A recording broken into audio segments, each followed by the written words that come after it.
అందరికీ నమస్తే. నేను మాధురి. నేను ఫామ్‌లోకి ఎంటర్ కాగానే కారు దిగిపోతానన్నమాట. ఎందుకంటే మొక్కలు ఎట్లున్నాయని ఇక్కడి నుంచే చూసుకుంటూ వెళ్తాను. అయితే ఇవన్నీ కూడా మిర్చి మొక్కలు. ఈ మిర్చి మొక్కలు మేము పసుపు ఉన్నప్పుడు ఆగస్టులో పెట్టామన్నమాట. అప్పుడు కొన్ని రోజులు బాగా మిర్చి వచ్చింది. మళ్ళీ తర్వాత కొద్దిగా ఎండిపోయినట్లు అయిపోయింది. ఇక్కడ మేము పాలకూర వేసుకుంటున్నాం కదా! మళ్ళీ నీళ్లు పడుతుంటే మళ్ళీ మిర్చి రావడం స్టార్ట్ అయిపోయింది చూడండి. ఆల్మోస్ట్ 10 నెలలు అయిపోయింది చూడండి. అయినా సరే ఈ మిర్చి మొక్కలు చచ్చిపోలేదు. మళ్ళీ తర్వాత మధ్య మధ్యలో పూతొచ్చి మళ్ళీ మిర్చి కూడా వస్తూనే ఉన్నాయి.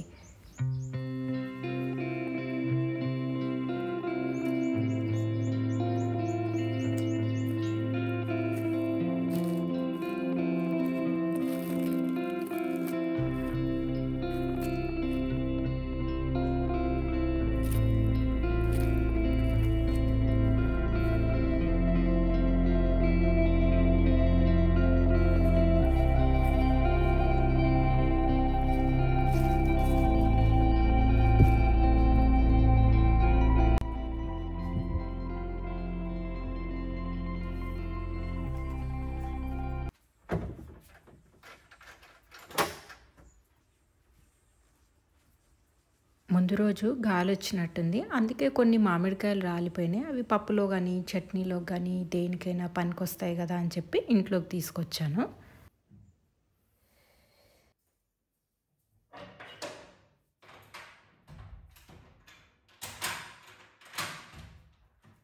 ఒక్కసారి డోర్ తెరవగానే నాకు క్రీపర్ రోజ్ ఉంటుంది కదా, గులాబీ, ఎన్ని పువ్వులు పూసిందో చూడండి. ఫామ్కి వచ్చిన ప్రతిసారి నాకు ఈ మొక్క కొత్తగానే కనిపిస్తుంది అనమాట. ప్రతిసారి ఈ పువ్వులను చూస్తుంటేనే నాకు ఎంతో మనసుకు ప్రశాంతంగా అనిపిస్తుంది అనమాట. అసలు కొమ్మ కొమ్మకు మొగ్గలే, కొమ్మ కొమ్మకు పువ్వులే.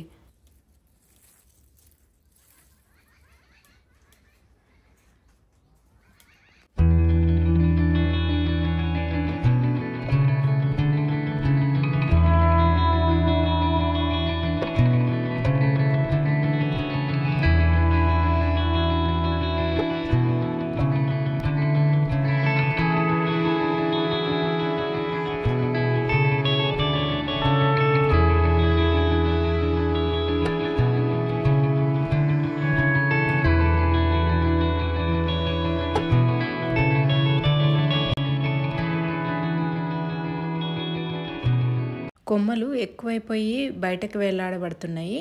వీటిని పెంకులపైకి పాకించాలి తాళ్ళు కట్టి. మామిడికాయల్ని నెక్స్ట్ వీక్ హార్వెస్ట్ చేయాలన్నమాట. ఇక్కడ మీకు ఇట్లా హనీ లాగా బయటకు వస్తుంది కదా, ఇంకా పక్వానికి వచ్చింది అని అర్థం. తర్వాత ఒక్కొక్కసారి ఏమవుతుందంటే ఫ్రూట్ ఫ్లై కూడా కొట్టడం వల్ల కూడా మనకు అట్లా హనీ అనేది బయటకు వస్తుంది. ఈసారి మాత్రం కొద్దిగా ఫ్రూట్ ఫ్లై ఎఫెక్ట్ అనేది ఎక్కువగానే ఉంది. నేను ఫామ్కి వచ్చేటప్పుడు కొద్దిగా టమాటా నారు కూడా తీసుకొచ్చాను. దానికోసం అని చెప్పి పైప్తో నీళ్లు పడుతున్నాడు గోవింద్. ఆ 2 మళ్ళను తడిపేస్తున్నాడు అనమాట. ఎందుకంటే టమాటాలు మేము ఇంతకుముందు కాశీ టమాటా వేసుకున్నాం కదా, ఆ కాశీ టమాటా మొత్తము తగ్గిపోతున్నాయి. అందుకోసం అని చెప్పి ఇంకా బయట నుంచి నారు తీసుకొచ్చాను. అవి సీడ్స్ అయితే తీసి పెట్టుకున్నాము. మా కిచెన్ బ్యాక్ సైడ్ మెట్లు ఉంటాయి కదా, ఆ మెట్లు దిగి ఇట్లా పక్కకు రాగానే ఎర్ర తోటకూర ఉంటుంది అనమాట. మాకు ఆ నర్సరీ అతనే సీడ్స్ ఇచ్చాడనమాట. అప్పుడు ఊరికే ఇట్లా వేసుకున్నాము. ఎప్పుడు ఇట్లా కట్ చేసే కొద్దీ వస్తూనే ఉంటుంది అనమాట. మీకు నేను శివరాత్రి రోజు వీడియోలో కూడా నేను కట్ చేసి కర్రీ చేయడం కూడా చూపించాను కదా. ఇవాళ బాగా పెరిగిపోయిందని చెప్పి కట్ చేస్తున్నాను. ఇక్కడ గోవిందు పార్వతమ్మనేమో టమాటా నారు నాటడానికి మడి సిద్ధం చేసుకుంటున్నారనమాట. కొద్దిగా నీళ్లు పెట్టుకుంటూ మనం నారు పెడితే ఏంటంటే మంచిగా ఉంటుంది అనమాట. అసలే ఎండాకాలం కదా, బాగా అతుక్కోవాలి అంటే నీళ్లు పెట్టుకుంటూ నాటుకోవాలి. ఈ మధ్యకాలంలో చాలా మందికి బ్లడ్ అనేది, హెచ్బి లెవెల్ అనేది చాలా తక్కువగా ఉంటుంది, హిమోగ్లోబిన్. వాళ్ళకి ఈ ఎర్ర తోటకూర కానీ బీట్రూట్ కానీ చాలా బాగా పనిచేస్తుంది. మనం ఏవేవో చేయాల్సిన అవసరం లేదు. ఎర్ర తోటకూర కానీ నార్మల్ గ్రీన్ తోటకూర కానీ వారానికి 2 సార్లు కానీ ఈ కూరను వండుకొని తింటే బ్లడ్ అనేది చాలా ఇంప్రూవ్ అవుతుంది అనమాట. అసలు దీన్ని నేను పర్పుల్ బ్రింజాలు ఉన్నాయి కదా మా తోటలో, లాంగ్ బ్రింజాలు ఉన్నాయి కదా, పొడుగు వంకాయలు, ఆ వంకాయలు, ఆనియన్, ఎర్ర తోటకూర వేసి వండితే కూడా చాలా బాగుంటుంది కూర. మంచి ఆహారం తీసుకోవడంతో పాటు ఎక్సర్సైజ్ అనేది కూడా చాలా ఇంపార్టెంట్. అది ఏదైనా కావచ్చు, యోగా అయినా కావచ్చు, వర్కౌట్ అయినా కావచ్చు, తర్వాత వాకింగ్ అయినా కావచ్చు, ఏదైనా సరే ప్రతి ఒక్కళ్ళకి రోజుకు ఒక 30 నిమిషాల నుంచి 45 నిమిషాల వరకు ఎక్సర్సైజ్ అనేది చాలా ఇంపార్టెంట్ అని నేను నమ్ముతానన్నమాట. నా పర్సనల్గా నేను యోగా అనేది నాకు బాగా ఇంట్రెస్ట్ అనమాట. నాకు ఎవ్రీడే ఒక 30 to 45 మినిట్స్ మాత్రం యోగా చేయడం మాత్రం చాలా నచ్చుతుంది. విత్తనాలు ఇట్లా రాలితే మళ్ళీ ఇక్కడే మొలుస్తాయి. కొన్ని కొమ్మలకైతే విత్తనాలు కూడా వచ్చినాయి మధ్య మధ్యలో. ఆ విత్తనాలను కట్ చేసి రాలిపేసి మళ్ళీ వేసేస్తే మళ్ళీ ఇదే ప్లేస్లోనే మొలుస్తాయి అన్నమాట. మళ్ళీ సపరేట్గా మడి చేసుకొని మళ్ళీ వేసుకోవాల్సిన పని లేదు.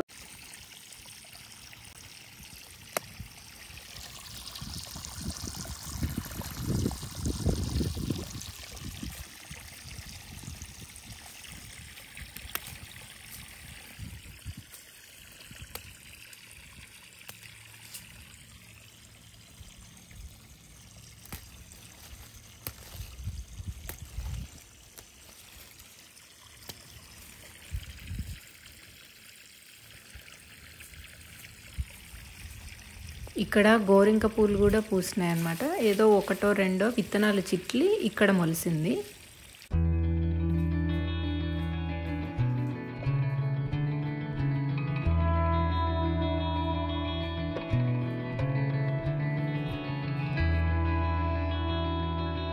నేను సాయంకాలం మళ్ళీ హైదరాబాద్ వెళ్ళిపోతాను అనమాట. అంతవరకు ఇది ఫ్రెష్గా ఉండాలంటే కొద్దిగా నీళ్ళు చల్లి పెట్టుకుంటే ఫ్రెష్గా ఉంటుంది కదా అని చెప్పి నీళ్ళు చల్లి పెడుతున్నా. నాకు ఎప్పుడైనా పని ఉంది అని అనిపిస్తే నేను తోటకి మార్నింగే వచ్చి ఈవినింగ్ అంతా వెళ్ళిపోతుంటాను అనమాట. అంటే వీకెండే కాకుండా వీక్ డేస్లో కూడా అప్పుడప్పుడు వస్తుంటాను అనమాట. ఇక్కడ చిక్కుడు పాదులు వేసుకున్నాం కదా ఇంతకు ముందుకు, చిక్కుడు మొక్కలు అవి అట్లాగే వదిలేసాం అనమాట. అంటే తీసేయకుండా అట్లాగే వదిలేసాం. జనరల్గా ఉగాది తర్వాత అన్ని చిక్కుడు చెట్లను మొత్తం తీసేస్తారు. కాకపోతే నేను అట్లాగే వదిలేసాను. మంచిగా చిగుర్లు తీగలు అన్నీ బాగానే వస్తున్నాయి.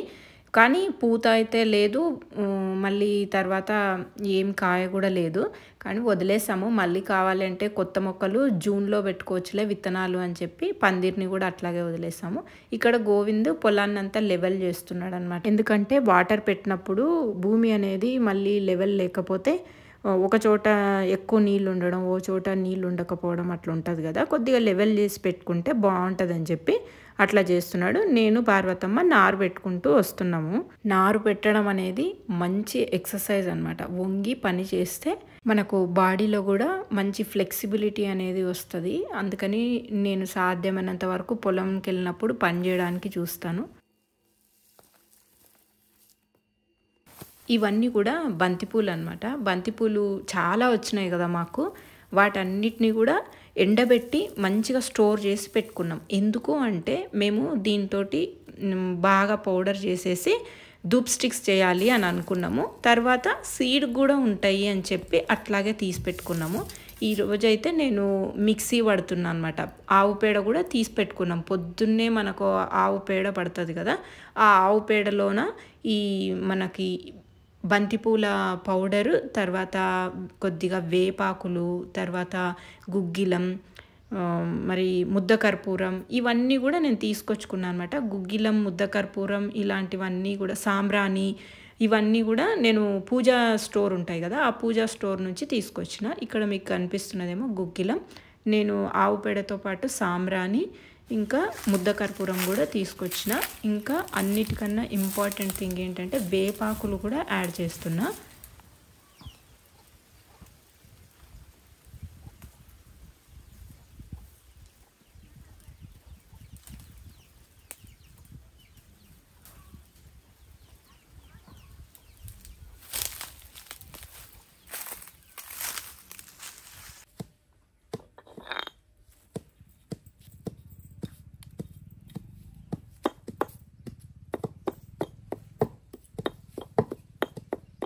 వేపాకును ఎండబెట్టి పౌడర్ చేసి కలిపితే ఇంకా బాగుండేదేమో. కాకపోతే మేమేం చేస్తామంటే పచ్చి ఆకులను దంచి దాంట్లో కలపాలనుకున్నాం. ఎందుకంటే పచ్చి ఆకుల్లో ఉండే జ్యూసు బాగా ఎఫెక్టివ్గా ఉంటుంది అన్నమాట.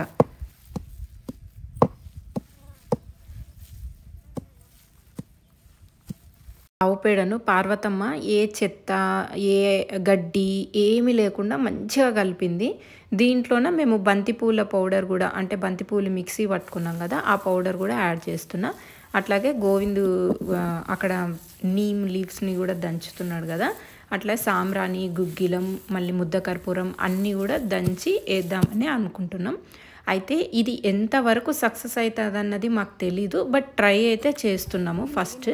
ఇది గుగ్గిలం అనమాట. గుగ్గిలం వేస్తే కొద్దిగా మనకు ఆ పేడను అనేది ఎండిపోతది గదా! బాగా మండుతది అని చెప్పారనమాట. అందుకోసమని గుగ్గిలం యాడ్ చేస్తున్నాం. కాకపోతే మేము చేస్తున్న ప్రాసెస్ కరెక్టా లేదా అని మీరు ఎవరైనా ఈ ప్రాసెస్ కరెక్ట్ తెలిసిన వాళ్ళు ఉంటే కొద్దిగా కమెంట్స్లో పెట్టండి. నాకు ఈ ప్రాసెస్ అనేది ఏంటి ఎట్లా అన్నది. నేను ఏం చేశానంటే దంచడము చాలాసేపు పడుతుంది, మెత్తగా కూడా ఉండదు కదా అని చెప్పి మిక్సీలో పట్టుకొని వచ్చిన అనమాట. ఇట్లా పచ్చి వేపాకునే దంచి ఇట్లా కలుపుతున్నాం దీంట్లో. ఫస్ట్ అది కలుపు చూద్దాం, మళ్ళీ ఏమైనా జోరుగా అయితే. మనకు బయట మార్కెట్లో దొరికే అగరబత్తులైనా ఏవైనా సింథటిక్ కెమికల్స్ తోటి తయారయ్యేవే ఎక్కువ ఉన్నాయన్నమాట. అందుకోసం నేను ఇంట్లో ఇట్లా ఎండిపోయిన పువ్వులతో తయారు చేసిన వాటినే వాడతాను అనమాట, ధూప్ స్టిక్స్. కాకపోతే అవి కొద్దిగా ఎక్స్పెన్సివ్గా ఉన్నాయి. మనకి ఇంత మంచి ఆవు పేడ మనకు బాగా దొరుకుతున్నప్పుడు ఎందుకు మనమే ఇంట్లో చేసుకోకూడదు అని చెప్పి ట్రై చేస్తున్నా. దీంట్లో ఇంకా ఏం యాడ్ చేసుకోవచ్చు, ఇంకా ఏది యాడ్ చేస్తే బాగుంటుంది అని అన్నది మీలో ఎవరికి తెలిసినా కూడా నాకు కింద కమెంట్స్లో పెట్టండి, లేదంటే ఇన్స్టాగ్రామ్లో కూడా మెసేజ్ చేయొచ్చు. అయితే నేను యాడ్ చేసినవి ఏంటంటే మీకు ఇందాకనే చూపించాను కదా, బంతి పువ్వులు, తర్వాత వేపాకులు అవన్నీ కూడా మిక్సీ వేసి ఇట్లా దీంట్లో పౌడర్ చేసి కలిపేసిన. వేపాకులు అయితేనేమో మిక్చర్ బాగా పచ్చి ఆకులనే మిక్సీ బట్టి ఇందులో కలిపేసిన అనమాట. ముద్ద కర్పూరము, తర్వాత గుగ్గిలం, సాంబ్రాణి ఇవన్నీ కూడా పౌడర్ చేసి యాడ్ చేసుకున్నాం. ఎన్ని రోజుల నుంచో చేయాలనుకుంటున్నాం కానీ అస్సలు కుదరలేదు. ఇవాళకైతే కుదిరింది. తయారైతే చేస్తున్నాం కానీ ఎంతవరకు ఇవి మంచిగా దేవుడి ముందు మండుతాయా అని అన్నది, వెలుగుతాయి అని అనాలి, మండుతాయి అని అనకూడదు. ఇదేంటంటే పసుపు అనమాట. పసుపు అంటే నేను ప్యాక్ చేసేటప్పుడు కొద్దిగా జల్లెడ బట్టి ప్యాక్ చేసుకున్నా అని చెప్పాను కదా పసుపును. ఆ జల్లెడ పట్టిన తర్వాత ఇట్లా కొద్దిగా పైన దాన్ని తోలు అంటామా ఏమంటాము, పైన పీల్ ఉంటుంది కదా పసుపు పైన, ఆ పీల్ అంతా కూడా వచ్చిన దాన్ని ఇట్లా నేను ఒక డబ్బాలో స్టోర్ చేసి పెట్టుకున్నాను అనమాట. ఏదైనా మొక్కల్లో కానీ ఈ పసుపు ద్రావణం మనం స్ప్రే చేస్తాం కదా, దాంట్లో కూడా యాడ్ చేసుకోవచ్చు అని పక్కన పెట్టుకున్నాను. ఆ దాన్ని కూడా నేను ఇట్లా ఈ పేడ మిక్చర్లో కలుపుకున్నాను అనమాట. కొంతమంది ఏంటంటే పిడకలు కొట్టి తర్వాత ఎండిపోయిన తర్వాత కూడా పౌడర్ చేసి కూడా చేసుకుంటున్నారు. కాకపోతే నేనైతే ఫ్రెష్ పేడతో తయారు చేద్దామని అయితే ఇవాళ ఇట్లా చేస్తున్నా. ధూప్ స్టిక్స్ లాగా చేస్తున్నా, అంటే కోన్ షేప్ అయితే చేస్తున్నా. ఎందుకంటే మనకు దేవుడి ముందర పెట్టినప్పుడు కూడా ఈజీగా స్టాండ్ అవుతుంది అని. ఎందుకంటే నేను రెగ్యులర్గా వాడేవి కూడా ఇదే ఇట్లా కోన్ షేప్లోనే ఉంటాయి కాబట్టి అట్లాగే చేస్తున్నా.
ఇవన్నీ చేస్తూ ఉండగా నాకు ఒకటి గుర్తొచ్చింది.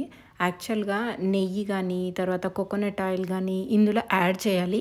అది కంప్లీట్గా మేము మర్చిపోయినాం అనమాట. అందుకని మళ్ళీ కొద్దిగా నెయ్యి కూడా యాడ్ చేసుకుంటున్నాం. ఇది ఆవు నెయ్యి అనమాట. ఆవు నెయ్యి యాడ్ చేసుకుంటున్నా. అయితే ఇవి ఎట్లా వెలుగుతాయో తెలీదు కానీ మేమైతే ట్రై చేస్తున్నాం. మళ్ళీ ఇవన్నీ ఎండిపోయిన తర్వాత ఒకసారి దేవుని దగ్గర మళ్ళీ వెలిగించి నేను బాగా మండుతున్నాయా లేదా అని అన్నది కూడా మీకు నెక్స్ట్ వీడియోలో చూపిస్తాను. ఈ మామిడికాయలు అయితే ఇంకా గడ్డిలో పెడితే మాగే స్టేజ్కి వచ్చినట్టు అనపడుతున్నాయి. అందుకనే నేను నెక్స్ట్ వీక్ వచ్చినప్పుడు ఇవన్నీ కూడా మళ్ళీ కట్ చేసేస్తామన్నమాట. అయితే మా తోటలో ఫస్ట్ మాగే చెట్టు ఇదే అన్నమాట. అంటే ఈ ఒక్క చెట్టు పైన మాత్రమే మాగుతాయి పండ్లు.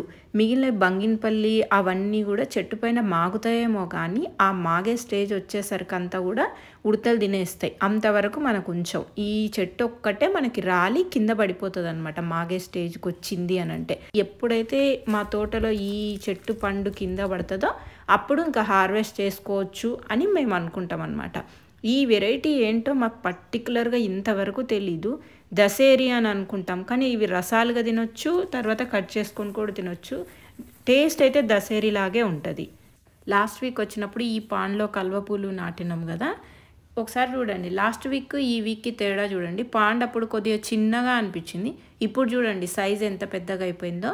దాంట్లో గోవింద్ ఏం చేశాడంటే, మేము ఆవులకు పల్లి చెక్క అంటాం, పల్లి చెక్క కాదు పల్లి పొట్టు అంటాం కదా, పల్లి పొట్టు అంటే ఆకులు అవన్నీ పల్లి హార్వెస్ట్ చేసిన తర్వాత మిగిలినవన్నీ కూడా మేము ఆవులకు వేస్తుంటాం అనమాట. అవన్నీ కూడా గాడిపాట్లో మిగిలిపోతుంది కదా, ఆ మిగిలిపోయిన వాటిని అన్నిటినీ కూడా ఇట్లా పాన్లో తెచ్చి వేసాడనమాట. ఈ మనం ఏమంటాం కొలను అంటామా, దీంట్లో అవంతా కూడా వేసాడనమాట. ఎందుకు వేసాడు అంటే మనకు అవన్నీ కూడా నాచు పేరుతుంది కదా, పైన నాచు పేరినప్పుడు ఏంటంటే ఆటోమేటిక్గా మనకు వాటర్ అనేది స్టాగ్నెంట్ అయ్యే కెపాసిటీ అనేది పెరుగుతుంది అనమాట. కింద బురదలాగా ఫామ్ అయిపోతుంది. అందుకోసం అని చెప్పి దాంట్లో వేశాడు. మీకు ఇక్కడ కనిపిస్తున్నవంతా కూడా దశరథ గడ్డి. ఇది మేము ఎప్పుడో 2016లో అనుకుంటా ఆవులను కొత్తగా తెచ్చినప్పుడు ఈ మడిలో మొత్తం దశరథ గడ్డి వేసుకున్నాం అనమాట. అవే విత్తనాలు పడి మళ్ళీ మొలుస్తాయి అనమాట. వర్షాలకే అవే పడుతుంటాయి విత్తనం మీకు ఇక్కడ కనిపిస్తుంది కదా, సీడ్ కూడా ఫామ్ అయిపోయింది. ఇప్పుడు మళ్ళీ అవి ఎండిపోయి రాలిపోతాయి, మళ్ళీ వర్షం వస్తే అవే వస్తాయి. అప్పుడప్పుడు ఏం చేస్తామంటే ఆవులను ఇట్లా ఫ్రీగా వదిలేస్తాం. ఇప్పుడు ఈ మామిడి పండ్ల సీజన్ అయిపోయిన తర్వాత ఆవులను ఇక్కడ కట్టేస్తాం కదా, అవి తినుకుంటూ బాగుంటాయి అన్నమాట. దీన్ని లూసన్ హెడ్జ్ అని కూడా అంటారనమాట. దీంట్లో ప్రోటీన్ శాతం అనేది చాలా ఎక్కువగా ఉంటుంది. ఆవులకు ఎద్దులకు చాలా బాగా పనిచేస్తుంది. అందుకోసమని మనకి గడ్డితో పాటు దీన్ని కూడా పెంచుకోవాలి. మనము అన్నము పప్పు ఎట్లా తింటామో గడ్డి అన్నంలాగా పనిచేస్తే ఇది ప్రోటీన్ మంచి పప్పులాగా పనిచేస్తుంది, చాలా బలంగా అవుతాయి. ఇక్కడ నేను జామ పండ్లు తెంపుతున్నాను అనమాట. జామ పండ్లు ఏంటంటే ఇవి నాటు జామ పండ్లు అని నేను ఎప్పుడు చెప్తూనే ఉంటాను కదా, సైజులో చిన్నగా ఉంటాయి, అసలు ఎంత టేస్టీగా ఉంటాయో. సీడ్ కూడా మామూలుగా ఉంటుంది, అయితే రాలి పడిపోతున్నాయి. అందుకోసమని కొన్ని కట్ చేసుకొని తీసుకెళ్తున్నా. మనం ఏవేవో ఫ్యాన్సీ ఫ్రూట్స్ ఎన్నో తింటుంటాం కానీ అన్నిటికన్నా జామ పండు చాలా మంచిది. అసలు జామ పండ్లు తింటే మనకు విటమిన్ సి అనేది బాగా వస్తుంది. కానీ చాలామంది నెగ్లెక్ట్ చేసుకుంటూ పోతుంటాం. కాకపోతే ఇవాళ రేపు మంచి రుచికరమైన జామకాయలు కూడా దొరకడం లేదులేండి, తినాలి అని అన్నా కూడా. దీన్ని చూసి గడ్డి అని అనుకోవద్దండి, ఇది పొన్నగంటి కూర. అసలు ఈ పొన్నగంటి కూరకు ఒక హిస్టరీనే ఉంది అనిపిస్తుంది నాకు. మేము 5 సంవత్సరాల క్రితం ఇక్కడే ఒక మడి చేసుకొని పొన్నగంటి కూరని పెట్టుకున్నాం. అప్పుడు మాత్రం అస్సలు సరిగ్గా రానేలేదు, పురుగు పట్టి అంతా పోయింది. ఇంకా మళ్ళీ 3-4 సంవత్సరాల తర్వాత మొత్తం దున్నే కొద్దీ ఇక్కడ ఈ ప్లేస్ మొత్తం పొన్నగంటి కూరతోనే నిండిపోయింది చూడండి. మాకేంటంటే ఇక్కడ ఒక చిన్న పైప్ ఉంటుంది, అక్కడ నుంచి వాటర్ చిన్నగా లీక్ అవుతూ ఉంటుంది అనమాట. ఆ లీక్ అయిన వాటర్ నుంచే ఈ పొన్నగంటి కూర బాగా పెరిగిపోయింది. అసలు పొన్నగంటి కూరను లైవ్ మల్చింగ్ లాగా వేసుకోవచ్చని ఇప్పుడు అనిపించింది. నేను ఈ వర్షాకాలంలో మొత్తం పొన్నగంటి కూరను ఖాళీ ప్లేస్ ఎక్కడ కనిపిస్తే అక్కడ నాటుతామని అనుకుంటున్నా. అసలు మనము పాలకూరకి చాలా ప్రిఫరెన్స్ ఇస్తాం కానీ పాలకూరలో కంటే ఎక్కువ కాల్షియం పొన్నగంటి కూరలోనే ఉంటుంది. ఇది ఏమి మనము పేడ నీళ్ళు కానీ ఏం అవసరం లేదు, ఇది నాటుదనమాట. అడవిలో కూడా విచ్చలవిడిగా పెరుగుతుంది. కాబట్టి పొన్నగంటి కూర దొరికితే మాత్రం అస్సలు వదలకూడదు. ఈ అరటి పిలకని తెచ్చి ఎగ్జాక్ట్గా 9 months అయిందనమాట. 9 months తర్వాత అయితే వచ్చింది ఈ అరటిగెల. ఎంత బాగుందో చూడండి అసలు అరటిగెల.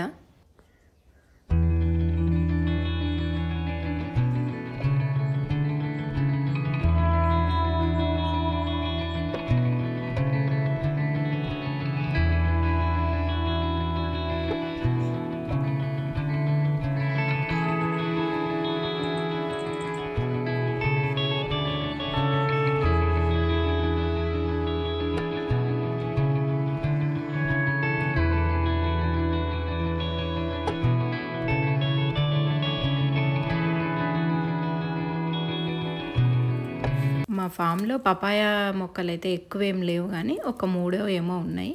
అసలు కట్ చేద్దామంటే ఇట్లా పాలు కారుతున్నాయన్నమాట.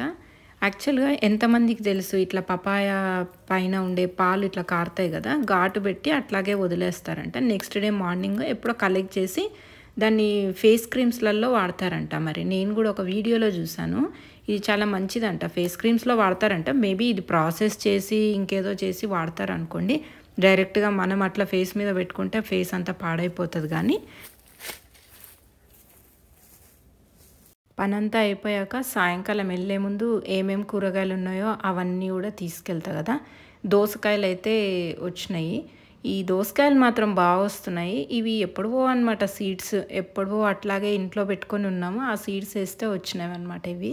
జనరల్‌గా దోసకాయలు పుల్లగా ఉంటాయి కానీ ఈ దోసకాయలు మాత్రం తియ్యగా ఉన్నాయి. మనం పచ్చి దోసకాయలు కూడా తినొచ్చు. చాలా బాగున్నాయి.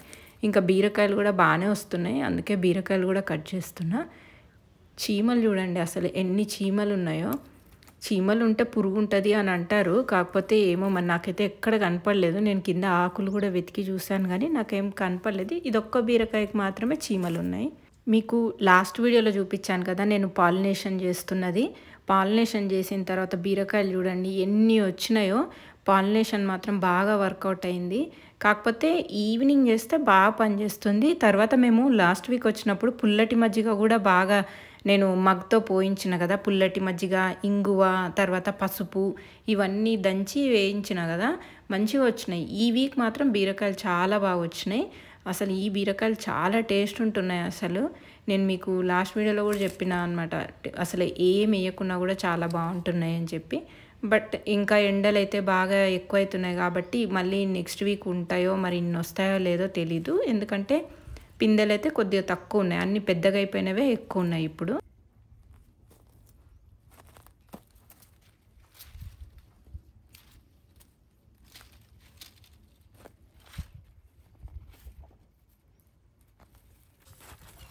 బాగా లేతగా ఉన్నాయి అసలు బీరకాయలు.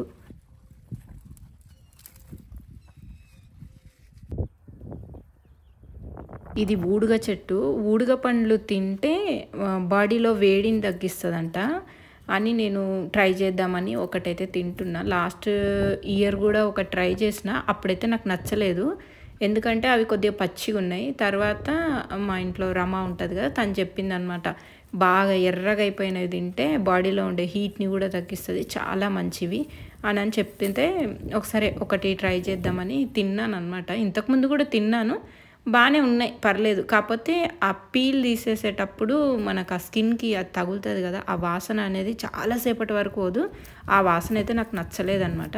ఎండ బాగా ఉండింది, అందుకే నేను టవల్ కప్పుకున్నాను అనమాట తల మీద.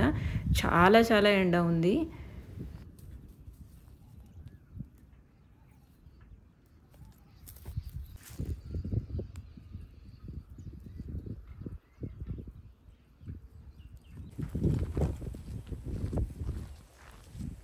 రాదమ్మా,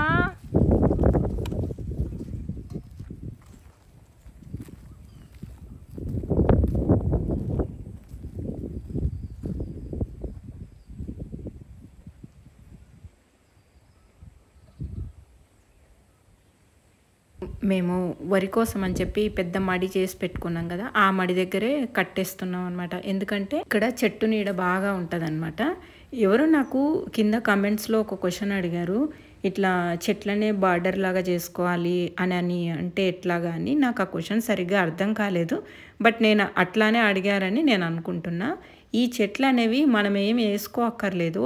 యాక్చువల్గా కొన్ని రోజుల తర్వాత పక్షులు వేప గింజల్ని తిని మనకు బార్డర్స్ అట్లా వేస్తూ ఉంటే అవి మనం ఎట్లాగో మధ్యలో దున్నుతుంటాం కదా, బార్డర్స్లో మనం వదిలేస్తాము. ఆ వేప చెట్లే మొత్తం బార్డర్ చుట్టూరా సీతాఫల చెట్లు తర్వాత వేప చెట్లు అయిపోయి మనకు ఒక ఫెన్సింగ్ బార్డర్ లాగా అయిపోతుంది అనమాట. మనం సపరేట్గా మనం మొక్కలు ఏం వేసుకోక్కర్లేదు, అవే మొలుస్తాయి అనమాట న్యాచురల్గా. కొన్ని పాలైతే తీసుకుంటున్నాం మేము.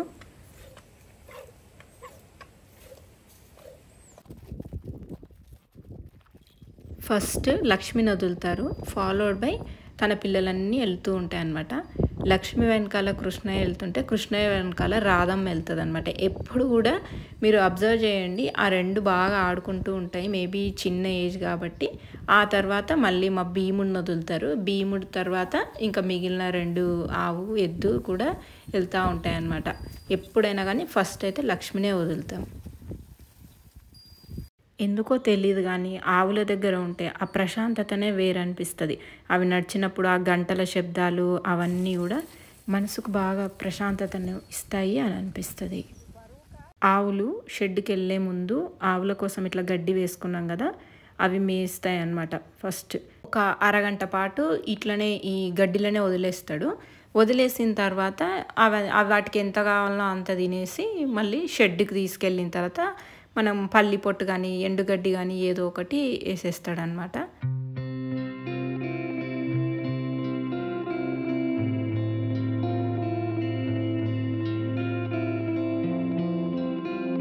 మేము కూరగాయలు అన్నీ కట్ చేసుకొని తీసుకొచ్చే లోపల పార్వతమ్మ చూడండి ఎట్లా అరేంజ్ చేసి పెట్టిందో ఈ కోన్స్నంతా కూడా. ఇవి ఎట్లా వెలుగుతాయి అని అన్నదైతే చూడాలి, మరి సక్సెస్ అవుతామా కాదా తెలీదు. కూరగాయలు తెంపడమేమో కానీ మళ్ళీ కారులో సర్దుకోవడం, మళ్ళీ ఇంటికి వెళ్ళిన తర్వాత అన్నీ సర్దుకోవడమే ఒక పెద్ద పని అనమాట. ఈ రోజైతే ఇన్ని రకాల కూరగాయలు అయితే వచ్చినాయి. ఇవి వాడిపోకుండా మంచిగా గోనె సంచుల్లో కట్టి పెడుతుంది అనమాట పార్వతమ్మ. మళ్ళీ నా నెక్స్ట్ వీడియోలో కలుద్దాం. అంతవరకు సెలవు.